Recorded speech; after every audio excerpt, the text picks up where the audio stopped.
This is Mark Johnson. Welcome to the overview for the Fireside Chat we are going to have with AJ Schneider. AJ is the EVP at Wheaton World Wide moving Bekins van line. AJ, thank you very much for taking the time to talk with us today. Absolutely. Well, wanted to just do a quick introduction about you, your role at the organization. I would love to learn more about what you guys are doing and what your role is. Sure. So I'm the executive vice president at the company, and there are various departments that kind of report up to me that involve customer loyalty, customer engagement. Those include our sales and marketing department, our agency development department, our customer service and move management department, as well as our military department. Excellent. One of the things that you're looking at, you're doing some training employees. You have a kind of a unique opportunity that you're looking at, kind of a challenge. Can you tell us a little bit about how your organization is structured and what you're looking at from a employee training perspective? Because you have some very unique metrics, and kind of the process you're looking to evolve is very unique as well. I'd love to learn a little bit more about that. Sure. Yeah, we do have a bit of a unique business model, certainly compared to maybe many of your other members. We are an affiliate-based model rather than a franchise. So what that means is that the 350 or so agents that represent us around the country represent one of our brands, either Wheaton World Wide Moving or Bekins Van Lines. They're all independently owned and operated organizations on their own.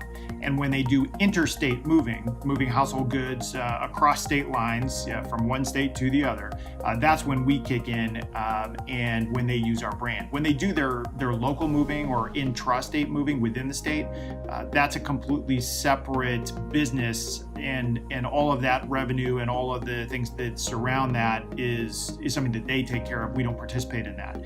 So when we talk about employee engagement, what we're really talking about is agent engagement.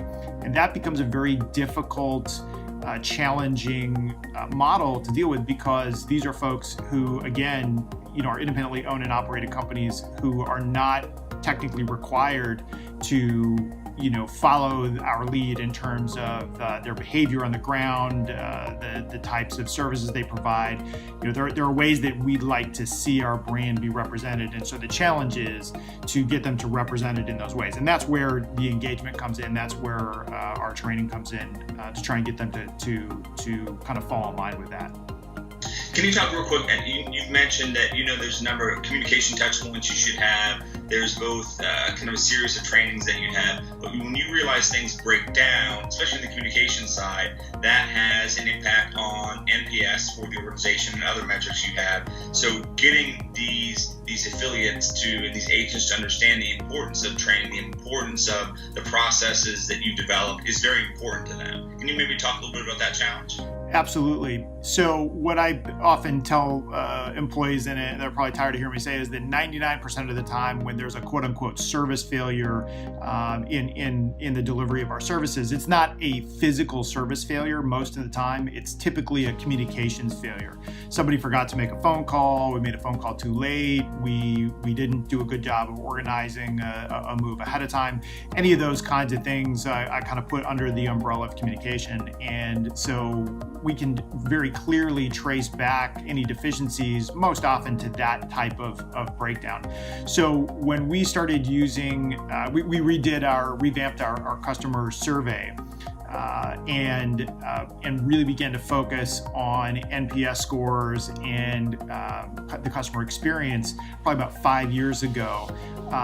We were, pretty shocked at how tight that relationship between communication and positive outcomes, were. That sounds like that shouldn't be a shocking thing, but when you see it in black and white, when you actually start to see that data be compiled, it's a pretty direct correlation. What you and your audience probably know better than we do, but something that we've really taken to heart is that when the NPS score is about 50 or above, that's when you really start to see sort of the monetization of quality. In other words, the referrals that begin to happen with happy customers who talk about you to their friends and relatives and so on, that really has a financial impact, a positive financial impact moving forward. And that's really what we try to bring to our agents, is to say, hey, look, if we stick to these processes, if we stick to these procedures, if we communicate the way that we're supposed to, that's going to result in these positive outcomes, which ultimately, which is what everybody wants to hear, result in further revenue. Excellent. And that's what we're going to talk about on the Fireside Chat, the monthly member meeting next Monday at 1 p.m. So it'd be a great opportunity for other brands to kind of join in and hear your process, right? How you look at training, how you redevelop the process, and some of the challenges or opportunities you're seeing. What would you like to see from other brands, aside from their feedback? What would you like to have them come prepared to discuss? Yeah, I'll tell you what would be really fantastic. Again, it's tough for us in the sense that there really isn't a model that's identical to the way that the moving and storage business is set up.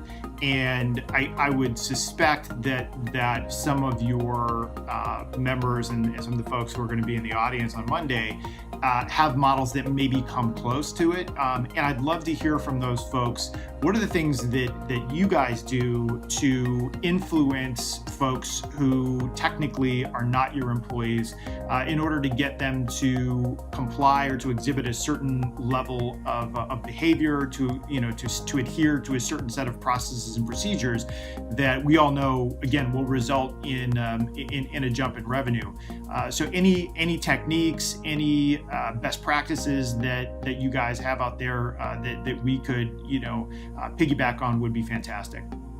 Excellent. And what we would also like to see too, I think, is any brands who may necessarily kind of have similar with the franchise, get some of the hotels, some of the fuels that potentially could be on, could be very relevant. But I also think too, just the whole idea around training and how they're looking at training and how they're getting to buy-in, how they're getting to have that shared belief between them. I think it'd be interesting for kind of the more traditional models as well. But we'll do our best to get as much feedback on that. So thank you very much for this brief overview. We'll edit this up and get this out to everyone, and looking forward to the call next Monday for sure.